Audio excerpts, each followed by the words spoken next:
तो ये दौड़ता हुआ किचन की तरफ गया। तो जानते हो क्या देख रहा है? ये देख रहा है कि इसकी बीवी का पूरा चेहरा काला हुआ और बीवी इसकी कह रही है कि सुन, तू क्या समझा कि तू मुझसे बच सकता है? अहमद, ये आवाज वही है, वही मर्दाना आवाज। अस्सलाम वालेकुम शेख साहब। वालेकुम अस्सलाम वरहमतुल्लाहि वबरकातुहू। और ईद के बाद गालिबन ये पहली रिकॉर्डिंग है हमारी, है ना? पहली। तो कैसी गुजरी ईद? जबरदस्त है। कैसी गुजरी ईद? हाय हाय हाय। ईद मैं कह रहा हूं कि मैं हार गया, तुझे जीत मुबारक। मैं हार गया, तुझे जीत मुबारक। सुन ले कि मैं हार गया, तुझे जीत मुबारक, मुझे छोड़ तुझे ईद मुबारक। वाह वाह वाह वाह जी। तो आज की अपनी कहानी अहमद, ये कहानी है हमारे पाकिस्तान में एक जगह है, एक शहर जिसको मीरपुर के नाम से लोग जानते हैं। मीरपुर खास। मीरपुर खास के नाम से। तो ये मीरपुर खास का एक लड़का है। यहाँ बेरोजगार, पाकिस्तान में जो हालात चल रहे हैं, बेरोजगारी अरूज पर है, बहरहाल। तो ये इस तरह ये भी यहाँ बेरोजगार था। तो घर वालों ने पैसे वैसे जमा करने के बाद, मिडिल क्लास है, पैसे वैसे जमा किए। इसने कहा कि भाई मैं दुबई जाना चाह रहा हूँ। अपने घर वालों से कहा कि वहाँ मेरा एक दोस्त है जिसने मेरे लिए वीज़ा भेजा है और मैं दुबई जाना हूँ। बहरहाल घर वालों ने पैसों का इंतज़ाम किया और ये दुबई चला गया, काम के सिलसिले में, जॉब के सिलसिले में गया है। दुबई गया, दोस्त से मिला, अपने दोस्त मिला। उसने कहा कि हाँ चल, तू आ तो गया है, परेशान ना हो, मैं कंपनी में बात करता हूँ तो इंशाअल्लाह अज़ीज़ तेरा काम हो जाएगा। इसने बोला देख, मैं ज़्यादा दिन इंतज़ार नहीं कर सकता, जितनी जल्दी हो सके तू मेरी नौकरी का इंतजाम कर। मजबूर है, बहुत ज्यादा मजबूर है। अब क्या किया कि दुबई के अंदर रिहाइश बड़ी कॉस्टली पड़ती है, बहुत महंगी पड़ती है। तो जी इसका दोस्त है, इसने कहा कि देख, जहां मैं रहता हूं वहां मेरे साथ पहले ही 4 लोग और रहते हैं जो मेरे रूममेट हैं। तो तेरा वहां रहना मुनासिब नहीं है, क्योंकि 5 लोग नहीं, गुंजाइश ही नहीं है। तो ये कहता है मैं कहां रहूंगा? ये कहता है तू होटल अफोर्ड कर ले। कहता है नहीं यार, मैं होटल तो अफोर्ड नहीं कर सकता, तू कुछ ऐसा कर कि मेरे कहीं रहने का इंतजाम कर दे। अपने दोस्त से कह रहा है। तो इसको दोस्त को ख्याल आया, कहता है यार एक जगह तो है मेरे पास, लेकिन मैं डरता हूं कि कहीं ऐसा ना हो कि तू वहां जाने के बाद परेशान हो जाए। वो कहता है इस बात को छोड़, मैं तो परदेसी हूं, मुझे सिर्फ रिहाइश की जगह चाहिए। तो ये शहर से हट के तकरीबन कोई आधे घंटे के ड्राइव के बाद एक अपार्टमेंट्स बना हुआ है और वो बंद है काफी टाइम से, लेकिन इसका जो दोस्त है वो उसके जानने वाले का है, चाबी इसके दोस्त के पास है उसकी। ये वहां क्यों नहीं रहता इसका दोस्त? क्योंकि इसको इस घर की हकीकत का पता है, इसलिए ये अलग रहता है। लेकिन अपने इस दोस्त को इसने ये बोल के यहां लाया कि देख, तू थोड़ा सा टाइम यहां रुक जा, इंशाल्लाह तेरी नौकरी का सेटअप हो जाएगा तो हम कहीं और रह लेंगे। उसने बोला कोई मसला नहीं है, मैं यहीं रह लूंगा। यानी इसका जो दोस्त था, जिसका ये अपार्टमेंट था, वो खुद वहां नहीं रहता था? नहीं रहता था, क्योंकि उसको उस घर में मालूम है कि वहां क्या है। अच्छा, मतलब जो इसका दोस्त था वो खुद भी उस अपार्टमेंट में नहीं रहता था किसी वजह से। किस वजह से? उसको पता थी वो वजह, मैं इसकी वजाहत आगे करूंगा। क्या हुआ कि इसके दोस्त ने इससे कहा कि तू यहां रुक और सुबह होते ही मैं तुझे यहां से पिक करूंगा और तुझे अपनी कंपनी साथ ले जाऊंगा। बोला काम क्या है? बोला कुछ नहीं, जैसे मैं यहाँ टैक्सी चलाता हूं ऐसे तू भी टैक्सी चला। कहता हाँ यार ये सही है। बहरहाल रात हुई, इसने वहां रात गुजारी, क्योंकि थका हुआ था, जाते ही सो गया। अब सो गया, इसके ख्याल भी आ रहा कि यार दुबई आए हुए, रात को दुबई घूम लिया जाए। फिर इसके दिमाग में यह आया कि यार मैंने तो चलानी टैक्सी है, खुद ही घूमता रहूंगा सारा दिन। ये आया और सो गया। दिन निकला। अब दिन निकला तो इसके दोस्त जो है वहां पर, उसकी कॉल आती है। उसने उठाया, बोले हाँ। बोले आ जा नीचे, मैं इंतजार कर रहा हूं। बोला बस मैं आ गया। अब ये नीचे आया है, हाँ। नीचे आया, अपने दोस्त के साथ गाड़ी में बैठा। इसके दोस्त ने सलफ मारा, अब ये गाड़ी चली। अब इसका दोस्त जो गाड़ी चला रहा है वो इसको हैरत से देख रहा है। क्यों? इसने इसको देखा, बोला क्या बात है, क्यों देख रहा है? कह रहा यार मुझे एक बात बता। जो दोस्त है इसका लेने जो आया वो इससे पूछ रहा है कि मुझे एक बात बता, तू रात को यहां घर में रुका, तुझे कोई परेशानी तो नहीं हुई? इसने बोला नहीं। बोला किसी किस्म की कोई ऐसी चीज जो तुझे लगा हो कि नहीं यार यहां नहीं रहना चाहिए? बोला ऐसा तो कुछ भी नहीं हुआ। कह रहा देख, मैं, तू मेरा दोस्त है, मैं इस बात की तुझे वजाहत करना चाह रहा हूं। कह रहा क्या? कह रहा देख, जितने दिन भी तू यहां रहेगा जरा ध्यान से रहना। क्यों? कि इस घर के अंदर मामलात है।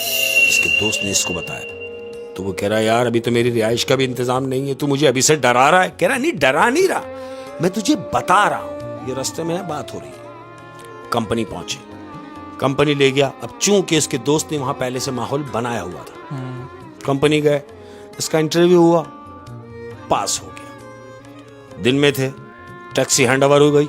अब ये क्या है कि राइड पे टैक्सी चलाने का काम इसको मिल गया। सारा दिन इसने दोस्त के साथ अपनी कंपनी में गुजार दिया। इसके दोस्त ने इसकी नौकरी पक्की करा दी। अब जब ये कंपनी से गाड़ी लेके निकले हैं, गाड़ी इसके हैंड ओवर कर दिया, ये कंपनी से निकले हैं घर जाने के लिए। रात हो गई है, सारा दिन इन्होंने अपने इस काम में गुजार दिया। रात हुई है, ये अपनी जगह पे पहुंचा है। इसके दोस्त ने इससे कहा कि ठीक है भाई, तेरी नौकरी का इंतजाम हो गया, मैं तेरे साथ हूं, कोई भी मसला हो तो मुझे बता देना। बोला खैर है, कोई टेंशन नहीं। अब इसका दोस्त चला गया अपनी जानिब और ये चला रहा है अब अपनी जानिब। कहां? जहां इसने रिहाइश की है। अहमद, इसने जाके जैसे ही उस घर का दरवाजा खोला है, डोर खोला, अंदर दाखिल हुआ। अंदर जैसे ही दाखिल हुआ तो इसका मोबाइल बजा। इसका मोबाइल बजा, इसने देखा अरे राइड आई हुई है। हाँ। पहली राइड आई है इसको। इसने ये देखा कि यार वो तो मुझे कह रहा था कि ये घर कुछ मामलात का है, लेकिन ये तो मेरे लिए लकी साबित हुआ। मेरा आज नौकरी का पहला ही दिन था और पहली राइड आ गई। अब इसने लोकेशन देखी है कि जो राइडर ये है बज़ाहिर तो टैक्सी चला रहा है। इसने लोकेशन के लिए बोला बजाय इसके कि मैं सो जाऊं, अभी की राइड है, मैं पकड़ लेता हूं। ये वापस नीचे उतरा। वापस नीचे उतरा है, गाड़ी को सलफ मारा और पॉइंट पे पहुंचा है। कहां पर? जहां पर से, हाँ, जहां से राइड आई थी। ये वहां पहुंचा तो क्या देखता है, इसने टैक्सी लगाई तो वहां एक खातून खड़ी, खूबसूरत सी खातून। इसने जाके गाड़ी बराबर में लगाई, लोकेशन बता रही है कि राइड यहीं की है। औरत ने इसको देखा, इसने खातून से पूछा जी राइड? बोले हाँ जी, मैंने ही मंगवाई थी। वो कहता बैठिए, बिठाया। अब खातून पीछे बैठ गई, सलफ मारा, गाड़ी चल रही है। अब चूंकि दुबई में इसका पहला दिन है गाड़ी चलाने का, रोड का भी सही पता नहीं है, नक्शे के हिसाब से वो जा रहा है। अहमद, 1 घंटा गाड़ी चली, रनिंग में है, चली जा रही है। 1 घंटा सवा घंटा क्रॉस होने के बाद गाड़ी ने हाईवे टच किया। हाईवे टच करने के बाद रेगिस्तान सिस्टम में आ गई। अब जब रेगिस्तान सिस्टम में गाड़ी चलने लगी तो इसने स्टीयरिंग पे बैठा हुआ और पूछ रहा है खातून से कि मुझे ये बताएं कि आपकी लोकेशन अभी कितनी दूर है। कोई रिप्लाई नहीं आया, खातून खामोश है। ड्राइव कर रहा है, इसने शीशा सेट किया, सेंटर वाला शीशा सेट करने के बाद ये शीशे में क्या देख रहा है कि वो खातून भी उसी शीशे में देख रही है जिस शीशे में ये देख रहा है।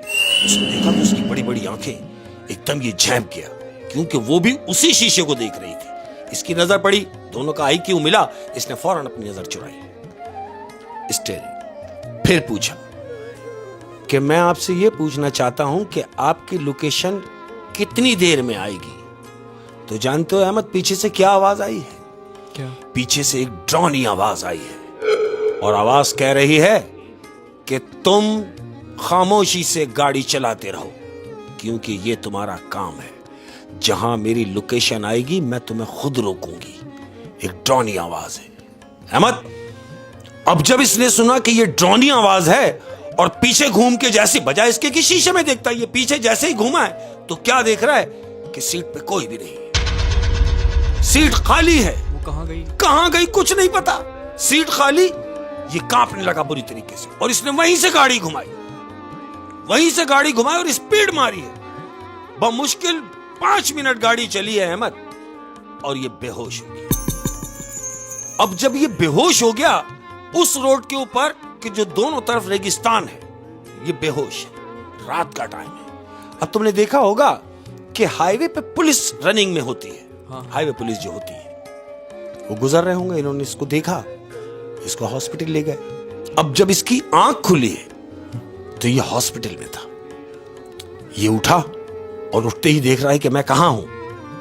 हॉस्पिटल के डॉक्टर्स वगैरह जो सब इसके इर्द गिर्द खड़े हुए, उन्होंने बोला भाई तुम परेशान ना हो, तुम अब महफूज हो। बोले मुझे क्या हुआ था? बोले यही तो हम तुमसे पूछना चाह रहे हैं कि तुम्हें क्या हुआ था और तुम वहां कहां चले गए। बोला मुझे नहीं पता कि मैं कहां चला गया, मगर मुझे होश नहीं था जब मैं वापिस हुआ। कहने लगे हाँ तुम बेहोश हो गए थे। इसका दोस्त आया, दोस्त ने इससे पूछा कि भाई खैरियत, अभी रात है, दिन नहीं निकला, ये रात का टाइम है, तकरीबन 3-3:30 बजे का टाइम हो रहा है रात के। इसके दोस्त ने इससे पूछा कि भाई खैरियत, तुझे तो दिन में जाना था, राइड के लिए स्टार्ट करना था, तो तू रात में ही चल पड़ा। इसने बोला यार राइड आ गई थी तो मैंने सोचा राइड को पिक कर लिया जाए, इसलिए मैं चला गया। तो बोला फिर क्या? मैं गाड़ी लेके चला हूं, मैं राइड पे पहुंचा तो वहां एक खातून मिली। इसने पूरा वाकया अपने उस दोस्त को बताया। वो बैठी, ऐसा हुआ, और फिर वो मेरे साथ गई तो उसकी आवाज मर्दाना थी, और मर्दाना आवाज में उसने मुझसे कहा कि खामोशी से गाड़ी चलाते रहो। तो इसका दोस्त उससे कह रहा तेरा दिमाग खराब हो गया, कहीं तू पागल तो नहीं हो गया? बोला नहीं मैं पागल नहीं हो गया, ये मेरे साथ हुआ है। और अपने दोस्त से कह रहा देख मेरी तबीयत अच्छी नहीं लग रही, मुझे घर याद आ रहा है, रहने दे यार काम वाम, और मुझे वापस भिजवा दे।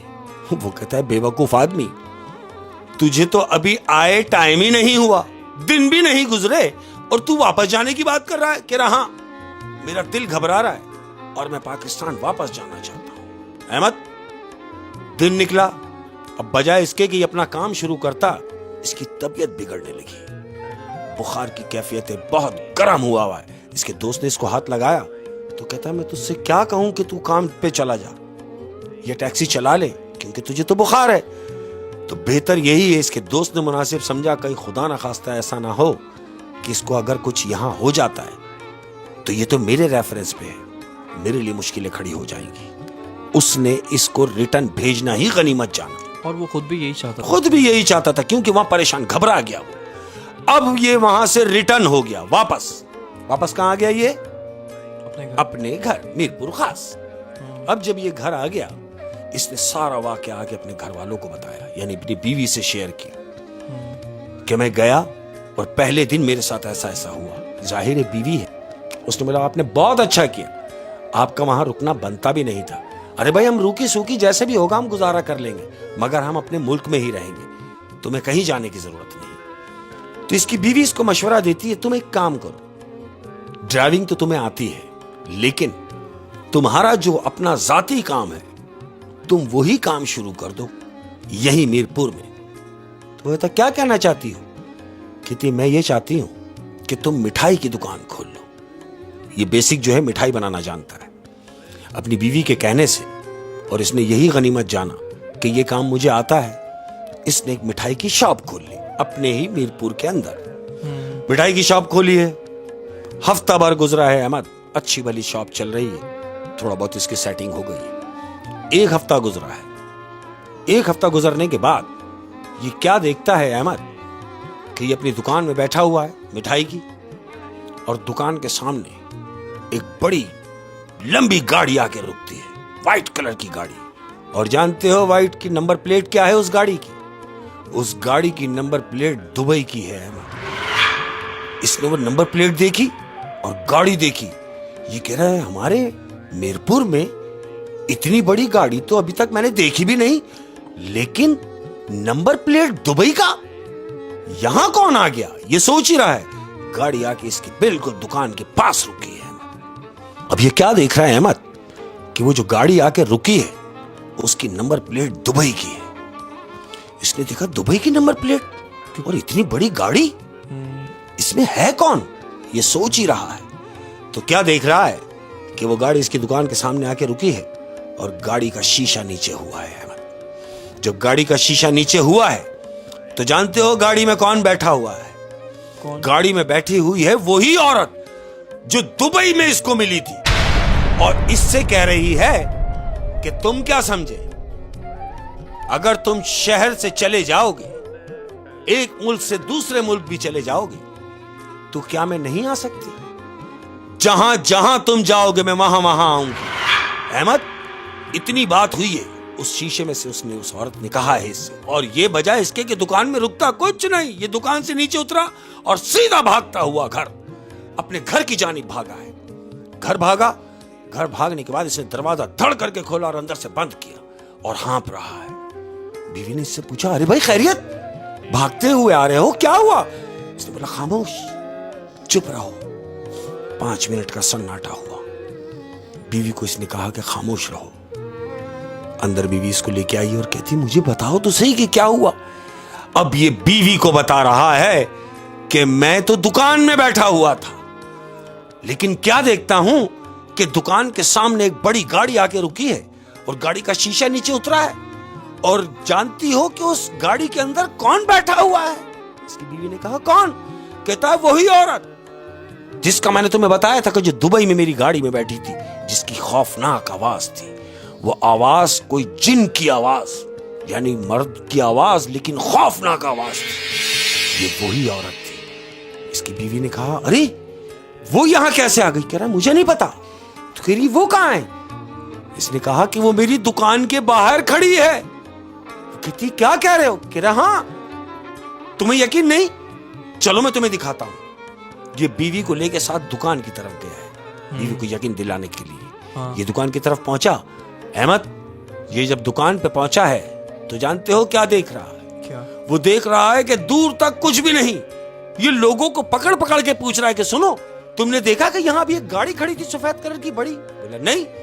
सामने वाले से पूछा, तुमने देखा था यह गाड़ी? बोला, नहीं। इसकी बीवी ने इसको देखा और कहती है, तुम्हारा वहम होगा, भूल जाओ, वहम होगा। उसने इत्मीनान कराया। दिन गुजरे अहमद, दिन गुजरते गए। 2 दिन गुजरे, 4 दिन गुजरे, हफ्ता गुजरा। इसकी दुकान की रूटीन प्रॉपर चलने लगी, ये दुकान पे आने जाने लगा। अब इसने अपने आप को समझा लिया कि हाँ यार, हो सकता है वो मेरा वहम हो, प्रॉपर दुकान खुल रही है। 1 हफ्ता गुजरा अहमद। 1 हफ्ते के बाद ये दुकान से फारिग होने के बाद अपने घर गया है। घर में जाके बैठा है और बीवी से कहता है कि भाई खाना खिलाओ, मुझे बहुत सख्त भूख लगी है। ये खाने के लिए बैठा। बीवी किचन में गई है। किचन में जैसे ही पहुंची है तो एक जोरदार चीख की आवाज आई। जैसे ही चीख की आवाज आई तो ये दौड़ता हुआ किचन की तरफ गया। अब जब ये किचन में गया है तो जानते हो क्या देख रहा है? क्या? ये देख रहा है कि इसकी बीवी का पूरा चेहरा काला हुआ, पूरा चेहरा उसका काला हो गया। और बीवी इसकी कह रही है कि सुन, तू क्या समझा कि तू मुझसे बच सकता है? अहमद, ये आवाज वही है, वही मर्दाना आवाज, जो आवाज इसने गाड़ी में दुबई में सुनी, जो आवाज इसने अपनी दुकान पे सुनी, जो औरत आके इससे मुखातिब हुई, और वही आवाज इसकी बीवी के मुंह से निकल रहे हैं, लेकिन आवाज किसी और की। इसकी बीवी की अपनी आवाज बंद है, वही मर्दाना और जिन्नात जैसी आवाज। जिन्नात जैसी आवाज। और इससे कहा कि तू क्या समझा कि तू मुझसे बच सकेगा? बोले, नहीं, तू बच नहीं सकेगा मुझसे, चाहे दुनिया के किसी भी हिस्से में चला जा, लेकिन मैं तुझे मार के ही दम लूंगी। अहमद, ये कौन कह रहा है? इसकी बीवी के मुंह से निकल रहे हैं अल्फाज, और इसकी बीवी इसकी तरफ बढ़ी है। अहमद, पूरा उसका चेहरा काला हुआ है। इसकी बीवी इसकी तरफ बढ़ी और एकदम जाके इसकी बीवी ने इसका गला पकड़ लिया। अब जब बीवी ने इसका गला पकड़ा तो ये चीख रहा है कि मुझे छोड़ो, लेकिन छोड़ो कैसे? आवाज वही मुसलसल चल रही है कि बस, मतलब वही उसके अंदर आया हुआ है, इसकी बीवी के अंदर इसकी वही जिन आया बीवी हुआ के है। अंदर वो शय समा गई। और उस शय ने क्या काम किया कि इसने अपने मियां का गला दबाया हुआ है, और जब गला दबा दिया भरपूर ताकत से, मर गया है, मर गया। अब जब इसकी बीवी ने हाथ वहां से हटाया है गले पे से, तो उसको होश आया। अब वो जब अपने होश में आई है तो क्या देख रही है कि इसका शौहर इसके ही हाथों मर चुका। यानी वो एक ऐसी ताकत थी गैबी जिसने उसके बीवी के शरीर में जाके अब उसके हाथों से उसको मरवा दिया, उसी के शौहर को मार दिया। ओह, यानी उसके दोस्त ने उससे कहा था कि यहाँ पे कुछ है यहाँ पे मत जाओ, लेकिन खैर वो बेचारा कमाने की नीयत से वहाँ गया था, लेकिन वहाँ जाके उसके साथ एक ऐसी वो चीज लग गई उसके साथ। वो तो ये समझा कि मेरी जान छूट गई, लेकिन ऐसा नहीं हुआ। एक ऐसा साया उसके साथ लग गया, यानी उसने सोचा कि अगर मैं दुबई छोड़ दूंगा तो शायद इस चीज़ से मेरी जान छूट जाएगी, लेकिन जान नहीं छूटी। ओह, आखिर उस चीज़ का मकसद सिर्फ उसकी जान ही लेना था। जान ही लेना था। वजह ये थी कि एक जगह बंद है एक टाइम से। अब जब वहां किसी आदम का जाने का काम ही नहीं है, जिसका वो है वो खुद नहीं रह रहा। लेकिन चूंकि मजबूरी सब कुछ करा देती है अहमद, इसने यही गनीमत जाना कि क्या होगा ज्यादा से ज्यादा। इसको थोड़ी पता था कि वो एक रात वहां रुकना उसके लिए, जान के लिए उसके आजाब हो जाएगा। ओए होए शेख साहब, बहुत ही इंटरेस्टिंग स्टोरी थी और एक मजबूर इंसान की कहानी। मजबूर इंसान, लेकिन ये है कि जान से बढ़ के तो कुछ भी नहीं है। बिल्कुल ऐसा इंसान एहतियात बरते। इतना रिस्क लेके अगर रोजी मिल रही है तो रिस्क का वादा तो अल्लाह पाक का है। फिर आप अपने ही मुल्क में रहो और यहाँ पे कुछ इंतजाम करो, अल्लाह पाक इंतजाम कर ही देगा इंशाल्लाह। इंशाल्लाह कभी ना कभी तो बेहतरी होगी।